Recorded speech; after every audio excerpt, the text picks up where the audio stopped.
कि सर्वोच्च न्यायालय के आज के निर्णय से मेरी क्या उम्मीद थी। मुझे दो चीज़ों की उम्मीद थी। एक तो कि ये मामला बंद हो, इससे बहुत जान जा चुकी हैं, बहुत नफ़रत फैली है इस देश में, अब इसे बंद करें और आगे बढ़ें। और दूसरी उम्मीद थी कि बंद ऐसे करें जिसमें कोई न जीते कोई न हारे। सुप्रीम कोर्ट ने मोटे तौर पे कुछ ऐसी कोशिश की है। सुप्रीम कोर्ट ने कोशिश की है कि दोनों पक्षों के क्लेम को मानते हुए कोई बीच का रास्ता निकालें। मैं जानता हूँ ये बीच का रास्ता सबको संतुष्ट नहीं करेगा, मुझे भी नहीं करता है, लेकिन एक बीच का रास्ता निकालने की कोशिश है। सुप्रीम कोर्ट ने माना है कि 1992 में जो बाबरी मस्जिद का डिमोलिशन हुआ वो गैर कानूनी था, और उम्मीद है उसके नाते सुप्रीम कोर्ट अब कम से कम जो लोग उसके अपराधी हैं उनको सज़ा देगा। अगर वैसा होता है तो ये मामला ख़त्म होगा। सच में मैं सिर्फ ये चाहता हूँ कि ये मामला अब कहीं ख़त्म हो और ये देश सही सवालों पे आए, सिर्फ मंदिर मस्जिद के सवाल पे ना उलझा रहे।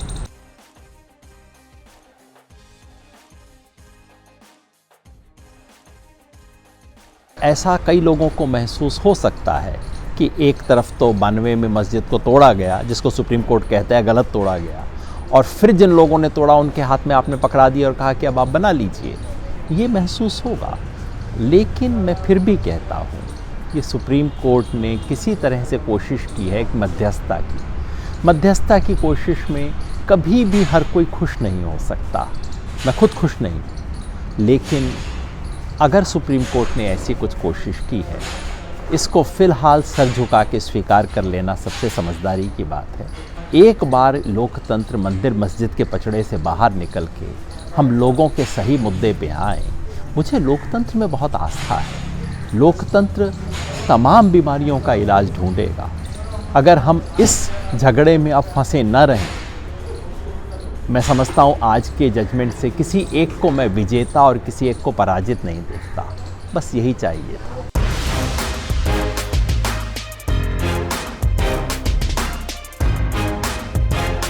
मैं बार बार कहता हूँ, बीजेपी जो कुछ भी कहे उसका विरोध करना बहुत समझदारी की बात नहीं।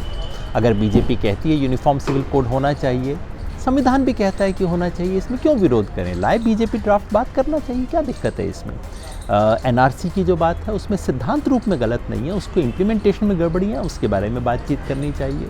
अगर रिलीजियस कन्वर्शन बिल की बात होती है तो उस पर भी चर्चा होनी चाहिए देश के अंदर, हमें आंख बंद नहीं करनी चाहिए।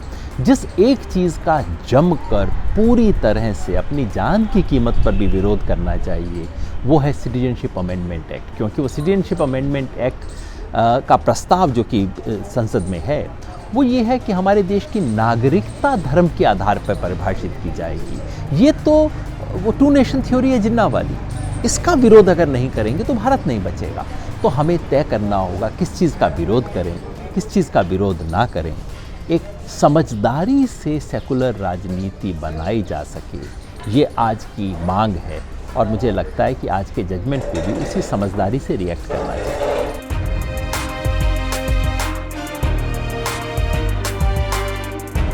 जो कार्ड इन्होंने इतने साल तक बीजेपी ने चलाया था, मंदिर वहीं बनाएंगे, मंदिर वहीं बनाएंगे, जब बन गया उसके बाद क्या करेंगे? अगले इलेक्शन में कुछ तो दिखाना होगा ना। तो बन जाए तो एक तरह से ये कार्ड ख़त्म होगा और उसके बाद कम से कम रोजी रोटी के सवाल उठेंगे जो उठने चाहिए। जहाँ तक कांग्रेस की बात है, मुझे लगता है कांग्रेस के पास एक तरह का जो मानसिक दिवालियापन है कांग्रेस की राजनीति का, उसे आप इसमें देख सकते हैं। 1986 में राजीव गांधी के समय ये सारा पचड़ा शुरू हुआ था, जबकि उसके दरवाजे खोले गए थे। तब से लेके बाबरी मस्जिद के डिमोलिशन के वक्त और उसके बाद पिछले 25 साल में कांग्रेस के पास कोई समझ नहीं है इस सवाल का जवाब देने के लिए। और सिर्फ कांग्रेस कोई दोष नहीं देता, मैं पूरी जिसे सेकुलर राजनीति कहा जाता है, इस देश की पूरी सेकुलर राजनीति के पास इस सवाल के लिए कोई समझ नहीं है। आप इस देश में सेकुलरिज्म की रक्षा केवल कानून, संविधान और सुप्रीम कोर्ट के माध्यम से नहीं कर सकते। अंततः आपको जनमत को अपने साथ करना होगा, जनता को समझाना होगा कि सेकुलरिज्म की क्यों ज़रूरत है, जनता को बताना होगा कि संविधान के जो मूल्य हैं वो इतने ज़रूरी और रेस्पेक्ट करने लायक क्यों हैं। मैं समझता हूँ आज ये बहुत बड़ा सबक है देश की तमाम सेकुलर राजनीति के लिए कि अपने भविष्य के बारे में ध्यान से सोचे और अपने कहीं ना कहीं जनमत से जुड़ने, समझने और उसे बदलने, उससे संवाद करने की क्षमता को विकसित करना पड़ेगा।